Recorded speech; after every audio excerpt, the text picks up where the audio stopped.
if the 49ers fall short and miss the Super Bowl, it will be because of blank. Yeah, I think a lot of people, I think, will throw, the quarterback situation or stuff like that into this answer. But to me, if they fall short and don't miss the Super Bowl, it will be simply because they didn't play good enough football for the first 7 weeks of this season. I agree. I totally agree. It's as simple as that. Because Yep. in spite all these issues we've laid out, and I know people really, really like ragging on the corners and starting your what was perceived to be your fourth and fifth string corners before the season in week 14 or week Yeah. 13 is not ideal at all. But But the guys D'Amico's that have doing a damn played good job. Shout out to D'Amico. when Norman and Mosley have played, it's been okay for them Yeah. at corner. Their defense has been playing quite well overall. D'Amico Ryans has been a find. I know we're going to talk about him. He's been fantastic.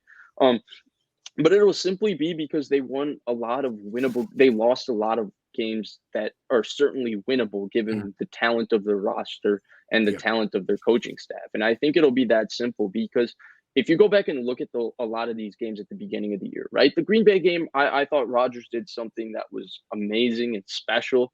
And I give that away. But the Seattle game, they gave that football game away. They made a lot of mistakes. They dominated that first half. That game should have been over in the first half. It should have been 21-0. Niners win. Niners are up. Even if Jimmy Garoppolo still got hurt, Trey Lance had to come in. Shouldn't matter. Right.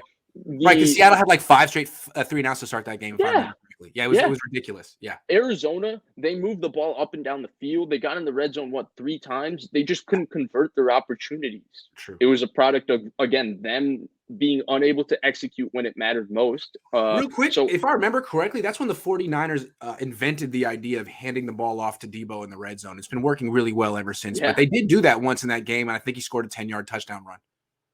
I think so too. I think that might have been his first touchdown run. I think it was. Yeah. Because I remember it was in the fourth quarter and Baldy got real pissed about it. He was like, "What? It took you 56 minutes to do that?" I remember he had that line. I was like, Baldy was really upset about that game. I remember that. Yeah. But, I mean, you can go down the list, right, of all those games at the beginning of the season, and they play good football teams. But we also believed at the time that they were a good football team. They weren't at the time they are now. And it wasn't about talent. It was just that they weren't playing with the cohesion and execution that a good football team plays with. They are now. It's as simple as that to me. If they took care of business early in the season, especially because the Niners kind of, knock on wood, what's happening for them right now is their best players are healthier and playing better than ever when a lot of these other teams' best players are starting to reel a little bit. And that's kind of what happened to the Niners in 2019. Like Buckner, Bosa, were all playing on fumes by week 12, week 13. That's why it was essential that they won week 17 because those guys really needed the bye, and they talked about it, how much they needed that bye in 2019. Now, fast forward to 2021, obviously not the same thing as 2019. These guys are really picking up steam and getting going as the season's going along. And can you imagine if the Niners, instead of being 2-5 earlier in the season, were 4-5 or 4-3, which I think could have been a realistic estimation. There's no telling where they would be right now. And I think that that's honestly their biggest thing. They blew some games at home, especially, that they shouldn't have. And I think that's really what if they miss the Super Bowl this year, it's not going to be because, to me, they paid too much at the quarterback position or they didn't have good enough corners or, Tom Compton's playing right tackle. I think those are micro reasons why they didn't. But really, the macro of the entire situation is going to be that they didn't play well enough at the beginning of the season.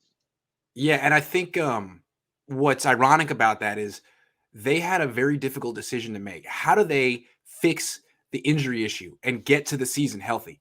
And the solution was to go light in training camp and have a really light training camp. So really they didn't really come into the season very prepared, and they didn't have an identity either because they spent all of training camp installing a 2-quarterback system they didn't end up using. So it seemed like it took them till November to just peak, really. And now that they have, I mean, it's the opposite approach of two years ago because they started off 8-0 and were kind of running on fumes by the end. Maybe this team is just talented enough to run the table right now. It'll be interesting. This is definitely the opposite approach of 2 years ago. I think they're capable of doing it. And I think if they do run the table, they got a chance.